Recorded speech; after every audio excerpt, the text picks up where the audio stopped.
नमस्कार। आइए सुनते हैं बंशीधर श्रीवास्तव द्वारा रचित एकांकी नाटक अशोक का शस्त्र त्याग। वाचन हमेशा की तरह आपका दोस्त अरविंद कुमार भरगामा अररिया का है। पहला दृश्य, एक मैदान में मगध के सैनिकों के शिविर लगे हैं। बीच में मगध की पताका फहरा रही है। पताका के पास ही सम्राट अशोक का शिविर है। संध्या बीत चुकी है। आकाश में तारे चमकने लगे हैं। शिविरों में दीपक जल गए हैं। अपने शिविर में अशोक अकेले टहल रहे हैं। उनके मुख पर चिंता की छाया है। वे कुछ सोचते हुए आसन पर बैठ जाते हैं। अशोक स्वतः, आज 4 साल से यह युद्ध हो रहा है और कलिंग आज भी जीता नहीं जा सका। दोनों ओर से लाखों आदमी मारे गए हैं, लाखों घायल हुए हैं, पर हम आज भी असफल हैं। क्या होगा इसका परिणाम? द्वारपाल सिर झुकाकर, राजन, संवाददाता आना चाहता है। अशोक, आने दो। संवाददाता प्रवेश कर। महाराज अशोक की जय हो। शुभ संवाद है। गुप्तचर समाचार लाया है कि कलिंग के महाराज लड़ाई में मारे गए हैं। अशोक प्रसन्नतापूर्वक, मारे गए हैं तो मगध की विजय हुई है, कलिंग जीत लिया गया है। संवाददाता चुप रहता है। अशोक, बोलते क्यों नहीं तुम? अरे चुप क्यों हो? संवाददाता धीरे से, बोलो क्या महाराज? कलिंग दुर्ग के फाटक आज भी बंद हैं। फिर किस मुंह कहूं कि कलिंग जीत लिया गया? अशोक, कलिंग के फाटक आज भी बंद हैं? संवाददाता, हाँ महाराज, कलिंग के फाटक आज भी बंद हैं। अशोक, बंद है तो खुल जाएंगे। जाओ, जाकर सेनापति से कह दो कि कल सेना का संचालन मैं स्वयं करूंगा। कल या तो कलिंग के दुर्ग के फाटक खुल जाएंगे या मगध की सेना ही वापस चली जाएगी। जाओ। दूसरा दृश्य, दूसरे दिन प्रातःकाल का समय। शस्त्र सुसज्जित अशोक घोड़े पर बैठे हैं। उनके पास उनका सेनापति है। सामने कलिंग दुर्ग है जिसके फाटक बंद हैं। अशोक, मेरे वीर सैनिकों, आज 4 साल से युद्ध हो रहा है, फिर भी हम इस कलिंग को जीत नहीं पाए हैं। उसके किसी दुर्ग पर मगध की पताका नहीं फहरा रही है। कलिंग के महाराज मारे गए हैं। उनके सेनापति पहले ही कैद हो चुके हैं, फिर भी कलिंग आत्मसमर्पण नहीं कर रहा है। आओ, आज हम अपनी मातृभूमि की शपथ लेकर प्रण करें कि या तो हम कलिंग के दुर्ग पर अधिकार कर लेंगे या सदा के लिए मृत्यु की गोद में सो जाएंगे। सब सैनिक तलवार खींचकर, मगध की जय, सम्राट अशोक की जय हो। सहसा दुर्ग का फाटक खुल जाता है। सब आश्चर्य से उधर देखने लगते हैं। उनकी तलवारें खींची ही खींची रह जाती है।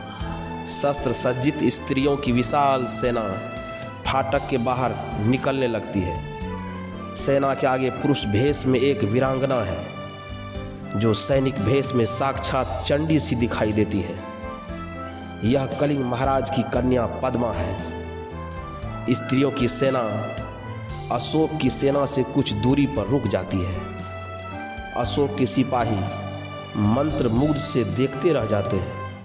अशोक भी चकित रह जाते हैं। पद्मा आगे बढ़कर अपनी सेना से, बहनों, तुम वीर कन्या, वीर भगिनी और वीर पत्नी हो। मुझे तुमसे कुछ नहीं कहना है। जिस सेना ने तुम्हारे पिता, भाई, पुत्र और पति की हत्या की है वह तुम्हारे सामने खड़ी है। आज उसी से तुम्हें लोहा लेना है। तुम प्रण करो कि जननी जन्मभूमि को पराधीन होते देखने के पहले तुम सदा के लिए अपनी आंखें बंद कर लोगी। अशोक स्वतः, यह कौन है? क्या साक्षात दुर्गा कलिंग की रक्षा करने के लिए युद्ध भूमि में उतर आई है? शेष सैनिक भी सभी स्त्रियां हैं। क्या स्त्रियों से भी युद्ध करना होगा?